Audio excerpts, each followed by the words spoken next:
حضرت یوسف علیہ السلام کے حسن کا کیا عالم تھا جس کو دیکھ کر خواتین نے اپنی انگلیاں ہی کاٹ ڈالی تھی۔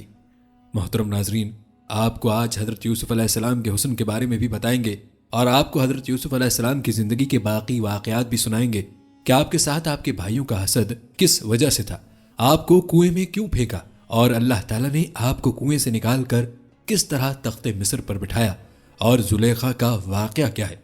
دوستوں، واقعات سنانے سے پہلے آپ سے گزارش ہے کہ آپ کمنٹ سیکشن میں یہ ضرور بتایا کریں کہ آپ کو اگلی ویڈیو کس ٹاپک پر دیکھنی ہے۔ آپ کی رائے ہمارے لیے بہت اہم ہے۔ تو ناظرین، چلتے ہیں ویڈیو کی جانب۔ تمام واقعات آپ کو آج کی اس ویڈیو میں سنائیں گے۔ اس کے علاوہ آپ کو یہ بھی بتائیں گے کہ حضرت یوسف علیہ السلام زیادہ حسین تھے یا ہمارے پیارے آقا سرور دو جہاں صلی اللہ علیہ وآلہ وسلم زیادہ حسین ہیں۔ ویڈیو دلچسپ ہونے کے ساتھ ایمان افروز بھی ہے، لہٰذا ویڈیو کو آپ نے اسکپ نہیں کرنا اور آخر تک لازمی دیکھنا ہے۔ ناظرین، آپ کو بتاتے چلیں کہ حضرت یوسف علیہ السلام حضرت یعقوب علیہ السلام کے بیٹے، حضرت اسحاق علیہ السلام کے پوتے اور حضرت ابراہیم علیہ السلام کے پڑ پوتے ہیں۔ والدہ راحیل حضرت یوسف علیہ السلام کے چھوٹے بھائی بنیامین کی پیدائش کے وقت انتقال کر گئی تھیں۔ یوں تو اللہ نے حضرت یعقوب کو 12 بیٹوں سے نوازا تھا، لیکن راحیل کے بطن سے 2 بیٹے یوسف علیہ السلام اور بنیامین ہی ہوئے۔ حضرت یوسف علیہ السلام بھی اپنی والدہ کی طرح حسن و جمال میں لاسانی تھے۔ والد کو ان سے بے حد محبت تھی اور وہ انہیں خود سے جدا نہیں کرتے تھے۔ روایت میں ہے کہ حضرت یعقوب علیہ السلام کی چہیتی بیوی راحیل نے بھی ان کے لیے خصوصی وصیت کی تھی۔ اب یہ بن ماں کے بھی تھے اور 10 سوتیلے بھائیوں سے چھوٹے بھی۔ پھر شدید قربت اور محبت کا ایک سبب یہ بھی تھا کہ حضرت یعقوب علیہ السلام نے حضرت یوسف کی پیشانی پر چمکتے نور نبوت کا مشاہدہ بھی کر لیا تھا۔ ناظرین، یاد رہے کہ اللہ عز و جل نے قرآن کریم کے 111 آیات پر مشتمل پوری ایک سورت سورہ یوسف میں حضرت یوسف علیہ السلام کے واقعے کو بیان فرمایا ہے، اور اس سورت میں بیان کردہ واقعے کو احسن القصص یعنی بہترین واقعہ کہا گیا ہے۔ ناظرین، اصل میں سبق آموز واقعے میں حسد و اناد کا انجام، نفس امارہ کی شورشیں، عبرتیں، حکمتیں، مواعظ و نصح، انسانی عوارض و حوادث، بشری لغزشیں، صبر و استقامت اور رضا و تسلیم کے ساتھ اللہ تعالیٰ کے عدل و انصاف اور رحم و کرم کی کرشمہ سازیاں جس دلچسپ اور خوبصورت انداز میں پیش کی گئی ہیں، وہ رہتی دنیا تک کے لیے انسانیت کے لیے مشعل راہ ہے۔ یاد رہے کہ قرآن پاک میں حضرت یوسف علیہ السلام کا نام مبارک 26 مرتبہ آیا ہے، جن میں سے 24 بار سورہ یوسف میں، جبکہ سورہ انعام اور سورہ غافر میں ایک بار آپ علیہ السلام کا ذکر کیا گیا۔ ناظرین، ہم آپ کو حضرت یوسف علیہ السلام کے جو واقعات بتانے والے ہیں، یہ ہم قرآن و احادیث کی روشنی میں آپ کو بتائیں گے، جن کی تفصیل مفسرین نے مختلف انداز سے بیان کی ہے۔ حضرت یوسف علیہ السلام کے یہ واقعات خاص طور پر سورہ یوسف میں بیان ہوئے ہیں۔ سورہ یوسف میں یہ واقعات کیسے بیان ہوئے ہیں اور سورہ یوسف کا شان نزول کیا ہے، آئیے آپ کو بتاتے ہیں۔ ناظرین، روایات میں آتا ہے کہ جب حضرت صلی اللہ علیہ وآلہ وسلم مکہ معظمہ میں تشریف فرما تھے اور آپ کی خبر مدینہ طیبہ پہنچی تو وہاں کے یہودیوں نے اپنے چند آدمی اس کام کے لیے مکہ معظمہ بھیجے کہ وہ جا کر آپ کی آزمائش کریں۔ انہوں نے مبہم انداز میں سوال کیا، اگر آپ سچے نبی ہیں تو ذرا یہ بتلائیے کہ وہ کون سے پیغمبر تھے جن کا ایک بیٹا ملک شام سے مصر لے جایا گیا اور باپ ان کے غم میں روتے روتے نابینا ہو گئے۔ دراصل یہ سوال یہودیوں نے اس لیے منتخب کیا تھا کہ اس کی کوئی عام شہرت تھی اور نہ مکے میں کوئی اس واقعے سے واقف تھا، کیونکہ اس وقت مکے میں اہل کتاب میں سے کوئی نہ تھا جس سے بحوالہ تورات و انجیل اس قصے کا کوئی جز معلوم ہو سکتا۔ ان کے سوال پر پوری سورہ یوسف نازل ہوئی، جس میں حضرت یعقوب علیہ السلام اور حضرت یوسف علیہ السلام کا پورا واقعہ مذکور ہے، اور اتنی تفصیل کے ساتھ مذکور ہے کہ تورات اور انجیل میں بھی اتنی تفصیل نہیں، اس لیے اس کا بیان کرنا حضرت صلی اللہ علیہ وآلہ وسلم کا کھلا معجزہ تھا۔ روایت بتاتی ہیں کہ حضرت یوسف علیہ السلام ابھی سن بلوغت کو بھی نہ پہنچے تھے کہ انہوں نے ایک خواب دیکھا جس کا اپنے والد سے یوں ذکر کیا، اے ابا جان، میں نے 11 ستاروں، سورج اور چاند کو دیکھا کہ وہ سب مجھے سجدہ کر رہی ہیں۔ حضرت یعقوب نے جب بیٹے کا خواب سنا تو سمجھ گئے کہ یہ بڑے ہو کر اللہ تعالیٰ کی جانب سے ایک عظیم منصب پر فائز ہوں گے، اس لیے انہیں اندیشہ ہوا کہ یوسف علیہ السلام کے سوتیلے بھائی ان کی عظمت کا اندازہ لگا کر شیطان کے بہکاوے میں آ کر ان کے دشمن نہ ہو جائیں اور انہیں کوئی نقصان نہ پہنچائیں۔ پیارے بیٹے، اپنے اس خواب کا ذکر اپنے بھائیوں سے نہ کرنا، ایسا نہ ہو کہ وہ تمہارے ساتھ کوئی فریب کاری کریں۔ کچھ شک نہیں کہ شیطان انسان کا کھلا دشمن ہے۔ ناظرین، بعض مفسرین نے لکھا ہے کہ جس وقت حضرت یوسف علیہ السلام اپنے والد کو خواب سنا رہے تھے، سوتیلی ماں دروازے کی آڑ سے باتیں سن رہی تھی۔ جب سوتیلے بیٹے گھر آئے تو اس نے یہ بات ان کے گوش گزار کر دی۔ وہ ویسے بھی حضرت یوسف علیہ السلام سے حسد کرتے تھے، لہٰذا اس واقعے نے جلدی پر تیل کا کام کیا۔ انہیں یہ کسی طور گوارا نہ تھا کہ ان کا سوتیلا چھوٹا بھائی شان و رتبے میں ان سے آگے بڑھ جائے، لہٰذا ان سب نے حضرت یوسف علیہ السلام کو والد سے جدا کرنے کا فیصلہ کر لیا۔ انہوں نے آپس میں کہا کہ یوسف علیہ السلام کو یا تو جان سے مار ڈالو یا اسے کسی ملک میں پھینک آؤ، پھر ابا کی توجہ صرف تمہاری طرف ہو جائے گی اور اس کے بعد تم اچھی حالت میں ہو جاؤ گے۔ ان میں سے ایک نے کہا کہ یوسف علیہ السلام کو قتل تو نہ کرو، بلکہ کسی اندھے کنویں کی تہہ میں ڈال لاؤ تاکہ کوئی آتا جاتا قافلہ اسے نکال کر لے جائے۔ اگر تم کو کچھ کرنا ہی ہے تو یوں کرو۔ مفسرین لکھتے ہیں کہ کنویں میں ڈالنے کی تجویز بڑے سوتیلے بھائی یہودا نے دی تھی۔ اگلے دن 10 بھائی والد کی خدمت میں حاضر ہوئے اور کہا، ابا جان، آخر آپ علیہ السلام یوسف علیہ السلام کے بارے میں ہم پر اعتماد کیوں نہیں کرتے؟ ہم تو ان کے خیر خواہ ہیں، کل آپ اسے ضرور ہمارے ساتھ بھیج دیجیے گا کہ خوب کھائے پیے اور کھیلے، اس کی حفاظت کے ہم ذمہ دار ہیں۔ حضرت یعقوب علیہ السلام نے کہا، یہ امر مجھے غمناک کیے دیتا ہے کہ تم اسے لے جاؤ، اور یہ بھی خوف ہے کہ تم کھیل میں اس سے غافل ہو جاؤ اور اسے بھیڑیا کھا جائے۔ انہوں نے جواب دیا، ہم جیسی طاقتور جماعت کی موجودگی میں بھی اگر انہیں بھیڑیا کھا جائے تو ہم بالکل نکمے ہی ہوئے۔ اگلی صبح روانگی سے قبل حضرت یعقوب علیہ السلام نے پھر ان 10 بیٹوں کو یوسف علیہ السلام کی حفاظت کی یاد دہانی کروائی۔ حضرت یعقوب علیہ السلام کافی دور تک ان کے ساتھ گئے۔ جب تک والد ساتھ رہے وہ بھائی کو گود میں اٹھائے رہے، لیکن جیسے ہی وہ نظروں سے دور ہوئے انہوں نے یوسف علیہ السلام کو گود سے نیچے پھینک کر مار پیٹ شروع کر دی۔ ان سب کے دل پتھر ہو چکے تھے۔ ایسے میں ایک بار پھر بڑے بھائی یہودا کے دل میں رحم آیا۔ اس نے کہا کہ اس طرح اس بچے کو ضائع نہ کرو، یہاں قریب ہی ایک کنواں ہے، اس میں ڈال دو۔ اگر کسی سانپ وغیرہ نے ڈس لیا تو یہ مر جائے گا، اور اگر یہ زندہ رہا تو شاید کوئی بھولا بسرا قافلہ یہاں آ جائے اور اسے اپنے ساتھ لے جائے۔ اس طرح تمہارا مقصد پورا ہو جائے گا۔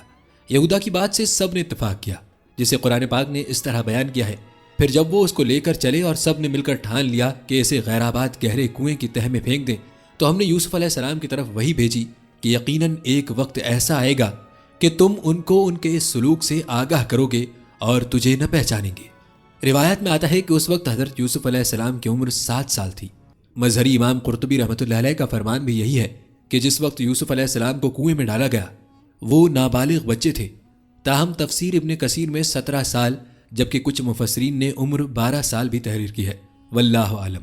ناظرین، امام قرطبی رحمۃ اللہ علیہ اور دیگر مفسرین نے حضرت یوسف علیہ السلام کو کنویں میں ڈالنے کا واقعہ یوں بیان کیا ہے کہ جب وہ انہیں ڈالنے لگے تو وہ کنویں کی منڈیر سے چمٹ گئے۔ بھائیوں نے ان کے ہاتھ باندھے۔ حضرت یوسف علیہ السلام نے بھائیوں سے رحم کی درخواست کی، مگر جواب ملا، جو 11 ستارے تجھے سجدہ کرتے ہیں ان کو بلا، وہ تیری مدد کریں گے۔ پھر انہیں ایک ڈول میں رکھ کر کنویں میں لٹکا دیا۔ جب نصف تک پہنچے تو ڈول کی رسی کاٹ دی۔ اللہ تعالیٰ نے حضرت یوسف علیہ السلام کی حفاظت فرمائی۔ پانی میں گرنے کی وجہ سے انہیں کوئی چوٹ نہیں لگی۔ انہیں قریب ہی ایک پتھر کی چٹان نظر آئی اور وہ اس پر بیٹھ گئے۔ بعض روایات میں ہے کہ اللہ تعالیٰ نے حضرت جبرائیل علیہ السلام کو حکم دیا اور انہوں نے حضرت یوسف علیہ السلام کو اس چٹان پر بٹھا دیا۔ آپ 3 روز تک اس کنویں میں رہے۔ بھائی یہودا دوسرے بھائیوں سے چھپ کر روزانہ ان کے لیے کھانا پانی لاتا اور ڈول کے ذریعے ان تک پہنچا دیتا تھا۔ ناظرین، روایات بتاتی ہیں کہ حضرت یوسف علیہ السلام کو کنویں میں ڈالنے کے بعد انہیں فکر ہوئی کہ اب والد کو کیا جواب دیں گے۔ چنانچہ انہوں نے ایک بکری ذبح کی اور اس کا خون حضرت یوسف علیہ السلام کے کرتے پر لگا کر عشاء کے وقت آہو بکا کرتے والد کے پاس پہنچے اور کہنے لگے، ابا جان، ہم سب تو دوڑنے میں لگ گئے تھے اور یوسف علیہ السلام کو ہم نے سامان کے پاس بٹھا دیا تھا، ایک بھیڑیا انہیں کھا گیا، اور آپ ہمارا کیوں یقین کرنے لگے اگرچہ ہم کتنے ہی سچے ہوں؟ مفسرین لکھتے ہیں کہ انہوں نے قمیض کو خون میں لت پت تو کر دیا تھا، لیکن وہ یہ بھول گئے کہ اگر بھیڑیا یوسف علیہ السلام کو کھاتا تو قمیض کیسے سلامت رہ جاتی۔ حضرت یعقوب علیہ السلام نے قمیض دیکھ کر اندازہ کر لیا کہ یہ جھوٹ بول رہے ہیں۔ آپ علیہ السلام نے فرمایا، میرے بیٹوں، یہ کیسا حکیم اور عقل مند بھیڑیا تھا کہ یوسف کو اس طرح کھایا کہ کرتا کہیں سے بھی نہ پھٹا اور صحیح سالم رہا۔ آپ علیہ السلام نے فرمایا، حقیقت یوں نہیں ہے، بلکہ تم اپنے دل سے یہ بات بنا کر لائے ہو۔ بس میرے لیے صبر ہی بہتر ہے، اور جو تم بیان کرتے ہو اس کے بارے میں اللہ ہی سے مدد مطلوب ہے۔ ناظرین، تفسیر قرطبی رحمۃ اللہ علیہ میں ہے کہ ایک تجارتی قافلہ جو ملک شام سے مصر جا رہا تھا، راستہ بھول کر اس غیر آباد جنگل میں پہنچ گیا۔ قافلے کے لوگ پانی کی تلاش میں سرگرداں تھے کہ ایک شخص مالک بن دھبر اس کنویں تک پہنچ گیا۔ اس نے پانی لینے کے لیے ڈول ڈالا۔ حضرت یوسف علیہ السلام نے ڈول کی رسی پکڑ لی۔ مالک بن دھبر نے ڈول کو بھاری دیکھ کر اوپر کھینچا، لیکن جب اس نے ڈول کے ساتھ ایک نوعمر بچے کو دیکھا تو خوشی سے پکار اٹھا، ارے بڑی خوشی کی بات ہے، یہ تو بڑا اچھا لڑکا نکل آیا۔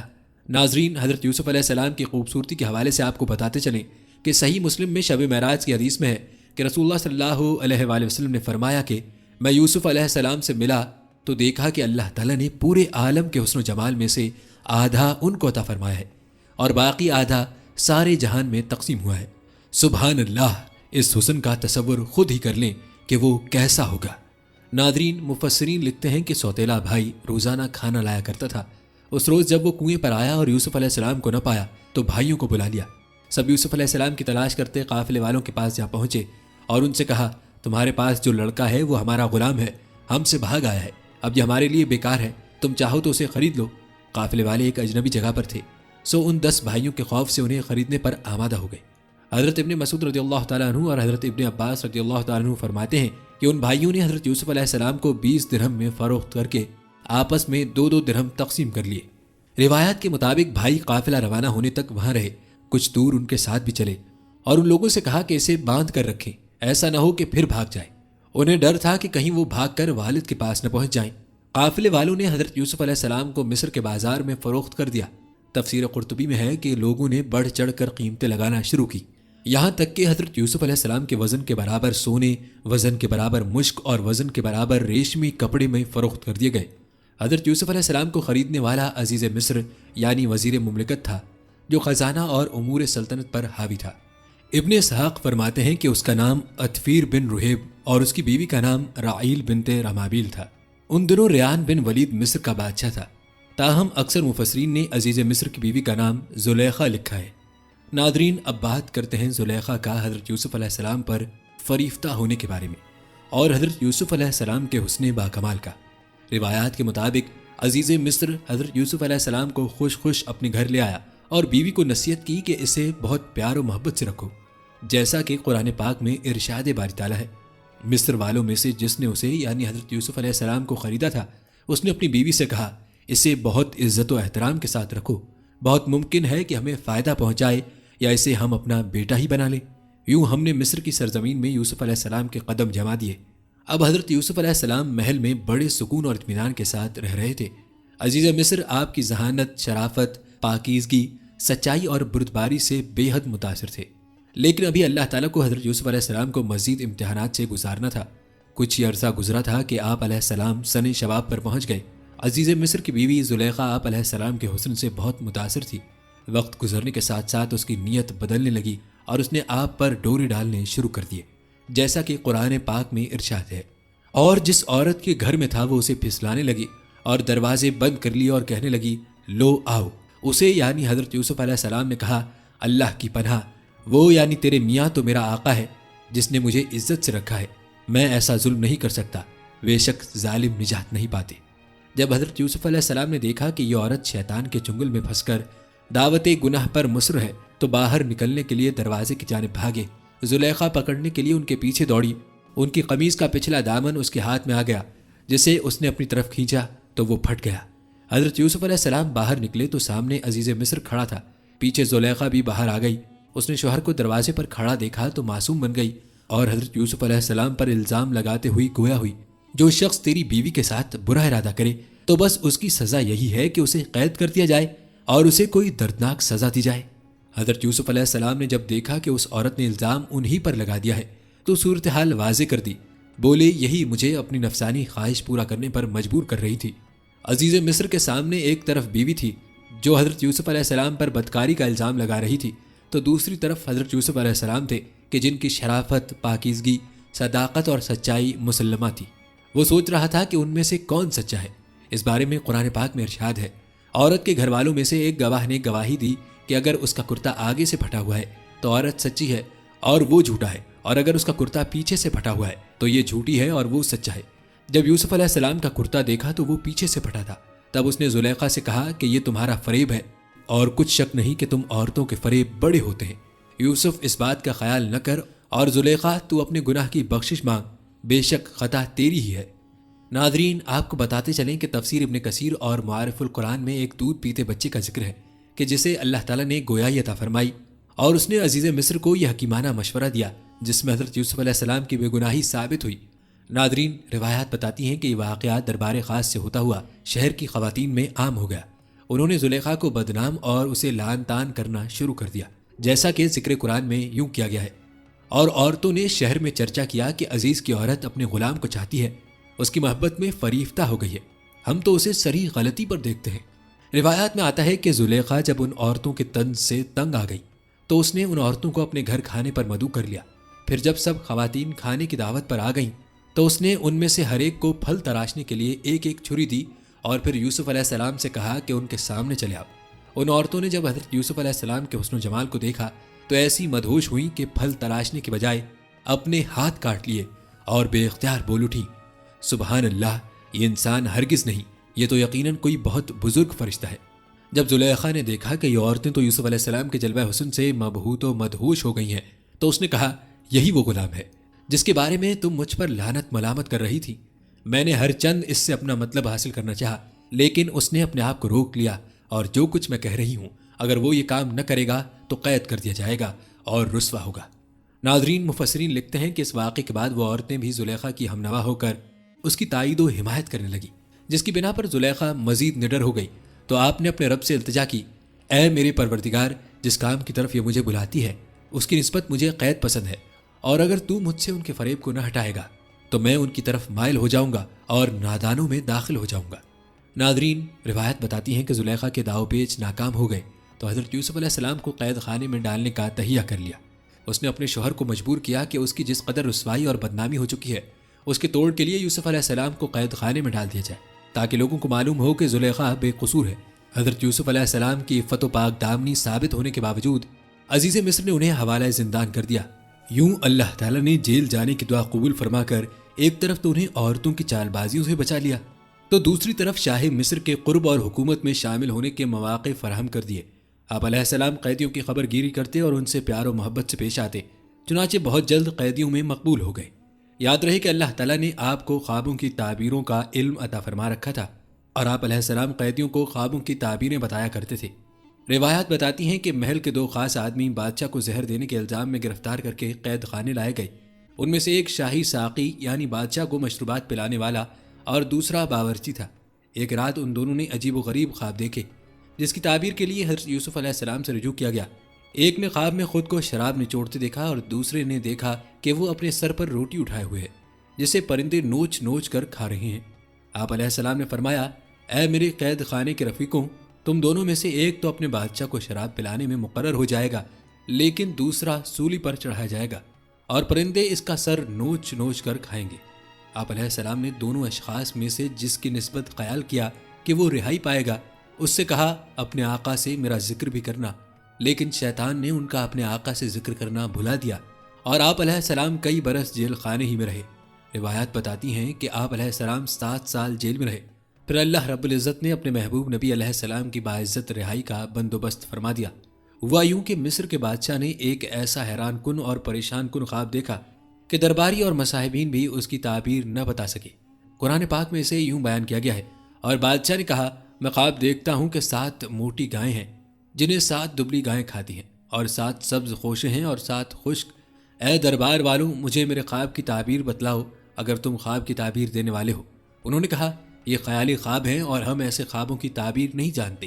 اس وقت دربار میں وہ شاہی ساقی بھی موجود تھا۔ اسے جیل میں قید حضرت یوسف علیہ السلام یاد آ گئے۔ اس نے بادشاہ سے کہا کہ اگر مجھے جیل خانے جانے کی اجازت عنایت فرما دیں تو میں اس خواب کی تعبیر آپ کو لا دوں۔ بادشاہ نے اسے اجازت دے دی تو وہ حضرت یوسف علیہ السلام کے پاس آیا، جیسا کہ قرآن پاک میں ارشاد باری تعالیٰ ہے۔ جب وہ یوسف علیہ السلام کے پاس آیا تو کہنے لگا، اے یوسف علیہ السلام، آپ بڑے سچے ہیں، آپ ہمیں اس خواب کی تعبیر بتلائیے کہ 7 موٹی تازی گائیں ہیں جنہیں 7 دبلی پتلی گائیں کھا رہی ہیں، اور 7 سبز خوشیں ہیں اور 7 ہی خشک، تاکہ میں ان لوگوں کے پاس واپس جا کر تعبیر بتاؤں، عجب نہیں کہ وہ تمہاری قدر جانیں۔ یوسف علیہ السلام نے کہا، تم لوگ 7 سال تک متواتر کھیتی کرتے رہو گے تو جو غلہ کاٹو تو تھوڑے سے غلے کے سوا جو کھانے میں آئے باقی خوشوں ہی میں رہنے دینا۔ اس کے بعد 7 سال نہایت سخت قحط کے آئیں گے، وہ اس غلے کو کھا جائیں گے جو تم نے ان کے لیے ذخیرہ رکھ چھوڑا تھا، صرف وہی تھوڑا سا رہ جائے گا جو تم احتیاط سے رکھ چھوڑو گے۔ پھر اس کے بعد ایک ایسا سال آئے گا کہ خوب مینا برسے گا اور لوگ اس میں رس نچوڑیں گے۔ ناظرین، یوں حضرت یوسف علیہ السلام نے نہ صرف خواب کی تعبیر بیان فرمائی بلکہ اناج کو کیڑے سے محفوظ رکھنے کے لیے ہمدردانہ مشورہ بھی دے دیا۔ شاہی ساقی نے بادشاہ کے دربار میں حاضر ہو کر خواب کی تعبیر بیان کی تو بادشاہ بہت حیران ہوا۔ اس نے حکم جاری کیا کہ تعبیر بتانے والے کو دربار میں پیش کیا جائے۔ قاصد فوری طور پر حضرت یوسف علیہ السلام کی خدمت میں حاضر ہوا اور دربار میں چلنے کی درخواست کی۔ آپ علیہ السلام نے فوری طور پر جانا پسند نہ فرمایا اور قاصد سے کہا، اپنے بادشاہ کے پاس جا کر پوچھو کہ ان عورتوں کا حقیقی واقعہ کیا ہے جنہوں نے اپنے ہاتھ کاٹ لیے تھے۔ اس پر بادشاہ نے عورتوں کو طلب کیا اور پوچھا، اے عورتوں، کیا ہوا تھا جب تم نے یوسف علیہ السلام کو اپنی طرف مائل کرنا چاہا؟ سب نے یک جمع ہو کر کہا، ہم نے ان میں کوئی برائی نہیں دیکھی۔ عورتوں نے جب حضرت یوسف کی پاک دامنی کی گواہی دے دی تو زلیخا شرم سے پانی پانی ہو گئی۔ وہ بولی، اب سچی بات تو ظاہر ہو ہی گئی ہے، اصل یہی ہے کہ میں نے ان کو اپنی طرف مائل کرنا چاہا تھا اور وہ بے شک سچے ہیں۔ دراصل حضرت یوسف علیہ السلام نے رہائی سے قبل ضروری سمجھا کہ اس معاملے کی اصل حقیقت کھل کر واضح ہو جائے، جس کی بنا پر وہ کئی برس جیل میں رہے، اور جب ان کی حقیقت واضح ہو گئی تو حضرت یوسف علیہ السلام کو دربار میں لایا گیا تو بادشاہ نے بڑا پرتپاک خیر مقدم کیا اور آپ علیہ السلام سے خواب کی تمام تفصیلات اور ان کا حل دریافت کیا۔ بادشاہ آپ علیہ السلام کی فہم و فراست اور فطانت و ذہانت سے بے حد متاثر ہوا۔ حضرت یوسف علیہ السلام نے فرمایا، مجھے اس ملک کے خزانوں پر مقرر کر دیجئے، کیونکہ میں حفاظت کر سکتا ہوں اور اس کام سے واقف بھی ہوں۔ بادشاہ مصر ایک جہاں دیدہ، تجربہ کار اور چہرہ شناس شخص تھا۔ اس نے آپ علیہ السلام کو خزانے سمیت امور مملکت میں مختار کل بنا دیا۔ ناظرین، روایات بتاتی ہیں کہ شاہ مصر کے خواب کے مطابق شروع کے 7 سال خوشحالی کے تھے۔ آپ نے بہترین حکمت عملی اختیار کرتے ہوئے 3 اہم کام کیے: اناج کی پیداوار میں بڑے پیمانے پر اضافہ، بنجر زمینوں پر کاشت کا خصوصی انتظام، اناج کے استعمال میں احتیاط اور کفایت جاری، اناج کی زیادہ سے زیادہ ذخیرہ اندوزی۔ روایات بتاتی ہیں کہ خوشحالی کے دنوں میں آپ علیہ السلام نے ایک وقت کھانے کا حکم فرمایا اور خود بھی اس پر سختی سے عمل پیرا ہوئے۔ 7 برس بعد قحط کے اثرات ظاہر ہونا شروع ہو گئے۔ آپ نے عوام کو تاکید کر دی تھی کہ جس قدر ممکن ہو اپنے گھروں میں غلہ جمع کر لیں۔ 1 برس بعد آپ نے اعلان کروا دیا کہ اناج کی تقسیم صرف دربار شاہی سے ہوگی، لہٰذا لوگ اناج کے حصول کے لیے وہاں کا رخ کرنے لگے جہاں حضرت یوسف علیہ السلام کی نگرانی میں اناج تقسیم کیا جاتا تھا۔ آپ نے غلے کی فروخت کا ایک خاص پیمانہ بنایا تھا، کسی کو بھی ایک اونٹ کے بوجھ سے زیادہ غلہ نہیں ملتا تھا۔ قحط نے مصر کے علاوہ شام اور فلسطین سمیت پورے خطے کو اپنی لپیٹ میں لے لیا تھا۔ اس کے ساتھ ہی حضرت یوسف علیہ السلام کی فیاضی اور رحمدلی کی شہرت بھی دور دور تک پھیل چکی تھی۔ لوگ جوک در جوک آتے اور اناج خرید کر چلے جاتے۔ حضرت یعقوب علیہ السلام کا خاندان فلسطین میں تھا، اور جب آپ علیہ السلام کو عزیز مصر یعنی حضرت یوسف علیہ السلام کی فیاضی کا علم ہوا تو بیٹوں سے کہا، تم بھی مصر جا کر اس رحم دل حکمران سے غلہ لے آؤ۔ ناظرین، یوں بنیامین کے علاوہ 10 بھائی شاہی دربار میں غلہ لینے پہنچ گئے، جہاں حضرت یوسف علیہ السلام شان و شوکت کے ساتھ جلوہ افروز تھے۔ بھائی تو انہیں نہ پہچان سکے، لیکن انہوں نے اپنے بھائیوں کو پہچان لیا۔ حضرت یوسف علیہ السلام 7 برس کی عمر میں ان سے جدا ہوئے تھے اور اب 40 سال کے ہو چکے تھے۔ آپ علیہ السلام نے مزید اطمینان کے لیے ان سے سوالات کیے اور فرمایا، تم مصری معلوم نہیں ہوتے، تمہاری زبان بھی عبرانی ہے، کہیں کسی دشمن ملک کے جاسوس تو نہیں ہو؟ ان سوالات کا مقصد یہ تھا کہ وہ اپنے حالات کے بارے میں سب کچھ بتا دیں۔ سوتیلے بھائیوں میں سے ایک نے بتایا کہ وہ نبی زادے ہیں اور حضرت یعقوب علیہ السلام کی اولاد ہیں۔ ہم 12 بھائی تھے، ایک بھائی کو بچپن میں بھیڑیا کھا گیا، جس کے غم میں ہمارے والد نابینا ہو چکے ہیں۔ ایک چھوٹا بھائی ہے جسے والد کی دیکھ بھال کے لیے چھوڑ آئے ہیں۔ حضرت یوسف علیہ السلام نے انہیں شاہی مہمان خانے میں رکھا، جاتے ہوئے پورا اناج دیا اور کہا، آئندہ اپنے چھوٹے بھائی کو بھی ساتھ لانا، اگر تم اسے لے کر نہیں آئے تو غلہ ملے گا اور نہ خاطر مدارات ہوگی۔ اس کے ساتھ ہی آپ علیہ السلام نے خفیہ طور پر ان کے اناج کی رقم بھی ان کی بوریوں میں رکھوا دی۔ بھائی خوشی خوشی اناج لے کر کنعان واپس آئے تو والد کو عزیز مصر کے حسن سلوک، فیاضی اور رحم دلی کے واقعات سنائے۔ ساتھ ہی یہ بھی کہا کہ انہوں نے حکم دیا ہے کہ اگر آئندہ اپنے چھوٹے بھائی کو ساتھ نہ لائے تو اناج نہیں ملے گا، لہٰذا بھائی کو ہمارے ساتھ بھیج دیجیے تاکہ ہم پھر غلہ لائیں، ہم اس کی نگہبانی کریں گے۔ حضرت یعقوب علیہ السلام نے کہا، مجھے تو اس کی بابت تمہارا بس ویسا ہی اعتبار ہے جیسا اس سے پہلے اس کے بھائی کے بارے میں تھا، تو اللہ ہی بہترین نگہبان اور سب سے زیادہ رحم کرنے والا ہے۔ ناظرین، روایات بتاتی ہیں کہ جب اناج ختم ہونے لگا تو انہوں نے دوبارہ مصر جانے کا قصد کیا اور بنیامین کو ساتھ لے جانے کے لیے والد کی خدمت میں حاضر ہوئے۔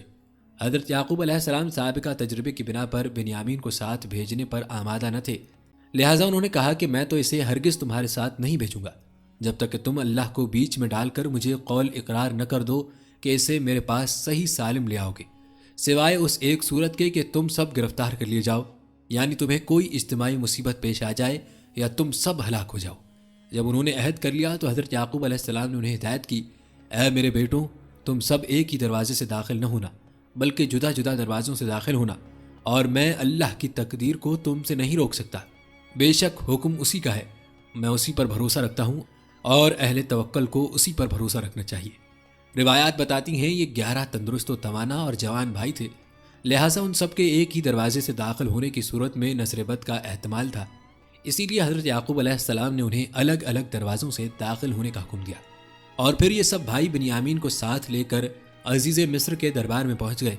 حضرت یوسف علیہ السلام نے اپنے بھائی کو پہچان لیا۔ آپ علیہ السلام نے دو بھائیوں کو ایک کمرے میں ٹھہرایا، اس طرح بنیامین تنہا رہ گئے تو انہیں الگ کمرے میں رکھا، اور پھر خلوت میں انہیں بتا دیا کہ وہ ان کے حقیقی بھائی یوسف علیہ السلام ہیں۔ حضرت یوسف علیہ السلام نے بنیامین سمیت سب بھائیوں کا اناج ان کے اونٹوں پر لدوا دیا اور خوشی خوشی روانہ ہو گئے، جیسا کہ قرآن پاک میں ہے۔ پھر جب انہیں ان کا سامان ٹھیک ٹھیک کر کے دیا تو اپنے بھائی کے سامان میں پانی پینے کا پیالہ رکھ دیا۔ پھر ایک آواز دینے والے نے پکار کر کہا، اے قافلے والوں، تم لوگ تو چور ہو۔ وہ ان کی طرف متوجہ ہو کر کہنے لگے، تمہاری کیا چیز چوری ہوئی ہے؟ وہ بولا، بادشاہ کا پیالہ کھویا ہے، اور جو شخص اس کو لے آئے اس کے لیے 1 اونٹ کے بوجھ کا غلہ انعام ملے گا، اور میں اس کا ضامن ہوں۔ وہ کہنے لگے کہ اللہ کی قسم، تم کو معلوم ہے کہ ہم اس ملک میں اس لیے نہیں آئے کہ خرابی کریں، اور نہ ہم چور ہیں۔ انہوں نے کہا، اچھا، اگر تمہارے سامان میں وہ پیالہ مل گیا تو پھر اس کی سزا کیا ہوگی؟ بھائیوں نے جواب دیا، یعقوب علیہ السلام کی شریعت میں اس کی سزا یہی ہے کہ چور کو اس شخص کے سپرد کر دیا جاتا ہے۔ سب کو مع سامان حضرت یوسف علیہ السلام کی خدمت میں پیش کیا گیا۔ وہاں سب بھائیوں کے سامان کی تلاشی ہوئی، اور آخر میں بنیامین کے سامان کی تلاشی کے دوران وہ پیالہ ان کے سامان سے برآمد ہو گیا۔ جرم ثابت ہونے پر بنیامین کو جانے کی اجازت نہیں ملی۔ یہ صورتحال ان بھائیوں کے لیے نہایت حیران اور پریشان کن تھی۔ انہوں نے کہا، اگر اس نے چوری کی تو کوئی تعجب کی بات نہیں، اس کا بھائی بھی پہلے چوری کر چکا ہے۔ دراصل حضرت یوسف علیہ السلام کی پرورش ان کی پھوپھی کیا کرتی تھی، جو انہیں بہت چاہتی تھی۔ جب آپ علیہ السلام ذرا بڑے ہوئے تو حضرت یعقوب علیہ السلام نے انہیں لینا چاہا۔ پھوپھی انہیں روکنا چاہتی تھی، اسی لیے ان کی کمر میں ایک پٹکا کپڑوں کے اندر باندھ کر مشہور کر دیا کہ پٹکا گم ہو گیا ہے، اور سب کی تلاش لی تو وہ ان کی کمر سے بندھا نکلا۔ لہٰذا اس شریعت کے قانون کے مطابق انہیں پھوپھی کے پاس رہنا پڑا، یہاں تک کہ انہوں نے وفات پائی تو پھر حضرت یوسف علیہ السلام اپنے والد کے پاس آ گئے۔ ناظرین، روایات بتاتی ہیں کہ اب بھائیوں کو فکر تھی کہ والد کو کیا جواب دیں گے۔ انہوں نے حضرت یوسف علیہ السلام سے درخواست کی کہ بنیامین کے والد بہت بوڑھے ہیں، اس کی جگہ آپ علیہ السلام ہم میں سے کسی کو روک لیں۔ حضرت یوسف علیہ السلام نے فرمایا، یہ ممکن نہیں، جس کے سامان سے مال برآمد ہوا ہے وہی سزا کا مستحق ہے۔ بھائی بڑے مایوس ہوئے اور آپس میں بیٹھ کر مشورہ کرنے لگے۔ سب سے بڑے بھائی نے کہا کہ کیا تمہیں یاد نہیں کہ اپنے والد سے بنیامین کو واپس لانے کا پختہ عہد کیا تھا؟ ہم سب اس سے پہلے یوسف علیہ السلام کے معاملے میں بھی کوتاہی کر چکے ہیں، تو جب تک والد صاحب مجھے حکم نہ دیں میں تو اس جگہ سے ہلنے کا نہیں۔ یہ بڑا بھائی یہودا تھا۔ باقی 9 بھائی مصر سے روانہ ہوئے اور کنعان پہنچ کر والد کو ساری صورتحال سے آگاہ کیا، ساتھ ہی اپنی صفائی بیان کرتے ہوئے گویا ہوئے، اگر آپ علیہ السلام کو ہماری باتوں کا یقین نہیں تو آپ اس بستی کے لوگوں سے پوچھ لیں جہاں ہم مقیم تھے۔ حضرت یعقوب علیہ السلام نے فرمایا، میں تو اپنی پریشانی اور رنج و غم کی فریاد اپنے اللہ ہی سے کر رہا ہوں، مجھے اللہ کی طرف سے وہ باتیں معلوم ہیں جو تم نہیں جانتے۔ میرے بیٹوں، تم جاؤ اور یوسف علیہ السلام اور اس کے بھائی کو پوری طرح تلاش کرو، اور اللہ کی رحمت سے مایوس مت ہو، بے شک اللہ کی رحمت سے نا امید وہی ہوتے ہیں جو کافر ہیں۔ ناظرین، روایات میں آتا ہے کہ یہ سب بھائی حضرت یعقوب علیہ السلام کے اصرار پر دوبارہ عزیز مصر کے دربار میں گئے اور نہایت عاجزی و انکساری سے بھائی کی رہائی کی اپیل کی، ساتھ ہی باپ کے بڑھاپے، ضعف اور دوسرے بیٹے کی جدائی کے صدمے کا بھی ذکر کیا۔ حضرت یوسف علیہ السلام کا دل بھر آیا، آنکھیں نم ہو گئیں۔ روایت ہے کہ حضرت یعقوب علیہ السلام نے عزیز مصر کے نام ایک خط بھی لکھ کر دیا تھا۔ حضرت یوسف علیہ السلام نے خط پڑھا تو بے اختیار رونے لگے اور پھر اپنے راز کو ظاہر کر دیا۔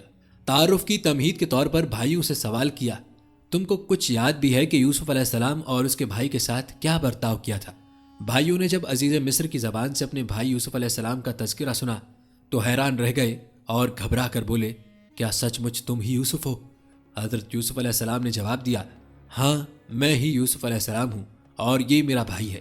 اللہ نے ہم پر فضل و کرم کیا۔ جو شخص اللہ سے ڈرتا اور صبر کرتا ہے تو اللہ نیکوکاروں کا اجر ضائع نہیں کرتا۔ بھائیوں نے جب حضرت یوسف علیہ السلام کی یہ شان دیکھی تو اپنی غلطیوں اور کوتاہیوں کا اعتراف کر لیا۔ آپ علیہ السلام نے بھی پیغمبرانہ عفو درگزر سے کام لیتے ہوئے انہیں معاف کر دیا۔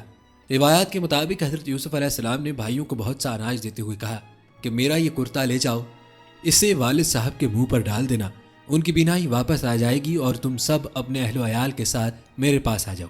قافلہ قمیض لے کر چلا ہی تھا کہ 250 میل دور کنعان میں حضرت یعقوب علیہ السلام نے آس پاس کے لوگوں سے کہنا شروع کر دیا، اگر تم لوگ مجھ کو یہ نہ کہو کہ بوڑھا بہک گیا ہے تو مجھے یوسف علیہ السلام کی خوشبو آ رہی ہے۔ بھائی واپس کنعان پہنچے اور والد کے چہرے پر کرتا ڈالا، جس سے ان کی بینائی بحال ہو گئی۔ آپ علیہ السلام نے بیٹوں سے فرمایا، کیا میں نے تم سے نہیں کہا تھا کہ میں اللہ کی طرف سے وہ باتیں جانتا ہوں جو تم نہیں جانتے؟ ناظرین، روایات بتاتی ہیں کہ کچھ دنوں بعد حضرت یعقوب علیہ السلام اہل خانہ کے ہمراہ مصر روانہ ہو گئے۔ حضرت یوسف علیہ السلام نے ایک بڑی سپاہ کے ساتھ شہر سے باہر والد اور خاندان والوں کا استقبال کیا۔ 40 سال بعد ہونے والی اس ملاقات نے باپ بیٹے یعنی اللہ کی دو پاکیزہ اور برگزیدہ ہستیوں کو آپ دیدہ کر دیا۔ دونوں دیر تک ایک دوسرے کے گلے لگے رہے۔ آپ علیہ السلام نے والد اور سوتیلی والدہ کو تخت شاہی پر بٹھایا، پھر خود تخت شاہی پر جلوہ افروز ہوئے تو شاہی آداب کے مطابق تمام درباریوں نے سجدہ کیا۔ یہ صورتحال دیکھ کر خاندان یوسف علیہ السلام نے بھی ایسا ہی کیا۔ حضرت یوسف علیہ السلام کو اپنا بچپن کا خواب یاد آ گیا۔ انہوں نے کہا کہ اے ابا جان، یہ میرے اس خواب کی تعبیر ہے جو میں نے بچپن میں دیکھا تھا اور جس کو میرے رب نے سچا کر دکھایا۔ حضرت یوسف علیہ السلام کے خاندان نے مصر ہی میں مستقل سکونت اختیار کر لی تھی اور اس طرح بنی اسرائیل سرزمین مصر میں آباد ہو گئے۔ ناظرین، یہ تھے چند اہم پہلو حضرت یوسف علیہ السلام کی زندگی سے۔ ہم آپ کو حضرت یوسف علیہ السلام کی وفات اور تدفین کے بارے میں بھی بتاتے ہیں، لیکن اس سے پہلے آپ کو حضرت یوسف علیہ السلام کے کرتے کے بارے میں بتاتے ہیں جس کو جنتی کرتا کہا جاتا ہے کہ حضرت ابراہیم علیہ السلام کے لیے جنت سے اس وقت لایا گیا تھا جب نمرود نے آپ کو برہنہ کر کے آگ میں ڈالا تھا۔ پھر یہ جنتی کرتا ہمیشہ ابراہیم علیہ السلام کے پاس رہا۔ حضرت ابراہیم کے بعد حضرت اسحاق علیہ السلام کے پاس رہا۔